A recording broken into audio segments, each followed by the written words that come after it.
નમસ્કાર મિત્રો, મારી યુટ્યુબ ચેનલ સંજય પટેલમાં આપનું હાર્દિક સ્વાગત છે। બાળ મિત્રો, આજે આપણે ધોરણ 4 પર્યાવરણ આસપાસ તેનો પાઠ 18મો પાઠનું નામ છે ગામ ગામના પાણી।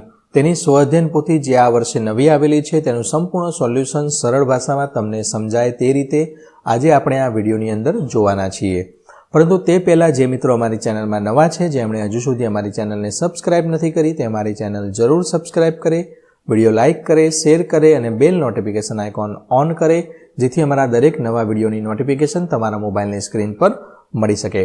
મિત્રો, આ દરેક વિડીયોનું PDF સ્વરૂપે સોલ્યુશન મેળવવા માટે તમારા મોબાઈલના પ્લે સ્ટોરમાં વિશ્વગુરુ સંજય પટેલ સર્ચ કરી આપણી એપ્લિકેશન ઇન્સ્ટોલ કરી શકશો।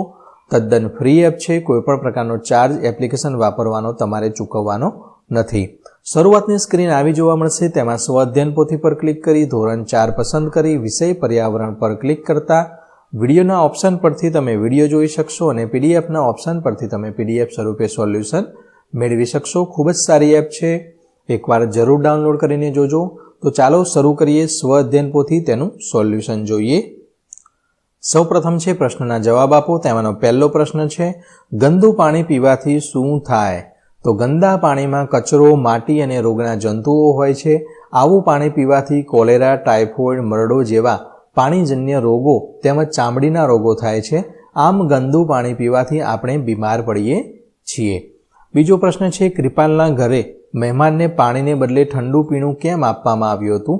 તો કૃપાલના ઘરે મહેમાનને પાણીને બદલે ઠંડુ પીણું આપવામાં આવ્યું કેમ કે કૃપાલના ઘરમાં જે પાણી હતું તે ગંદુ હોવાથી પીવા લાયક નહોતું, આથી ઠંડુ પીણું આપવામાં આવ્યું હતું।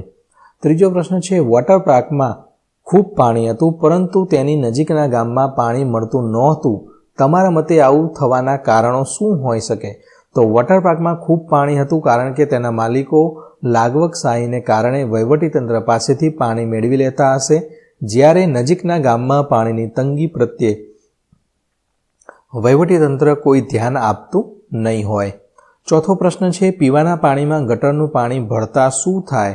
તો પીવાના પાણીમાં ગટરનું પ્રદૂષિત પાણી ભળતા પીવાનું પાણી પણ ગંદુ થઈ જાય છે। આવું પાણી પીવાથી લોકોને ઝાડા, ઉલટી થઈ શકે છે, ઘણીવાર ગંભીર બીમારીઓ પણ થઈ શકે છે। પાંચમો પ્રશ્ન છે, ઝાડા અને ઉલટી થાય ત્યારે શું થાય? સારવાર માટે શું કરવું જોઈએ?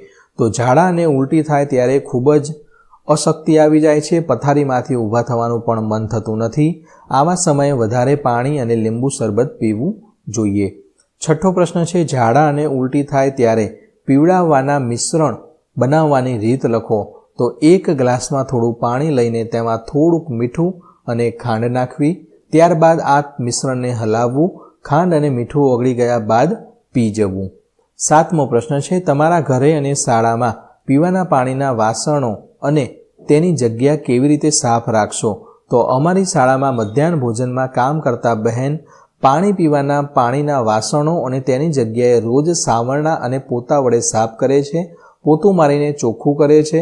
ઘરે મમ્મી પણ વાસણો ધોઈને કપડાથી લૂછે છે।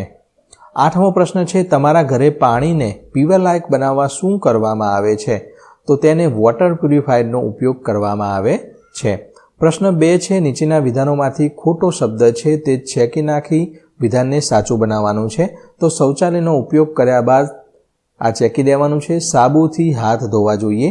બીજું છે, પીવાના પાણીમાં વાસણો દરરોજ સાફ કરવા જોઈએ। માટલામાંથી પાણી આ ચેકી દેવાનું છે, ડોયાથી લેવું જોઈએ।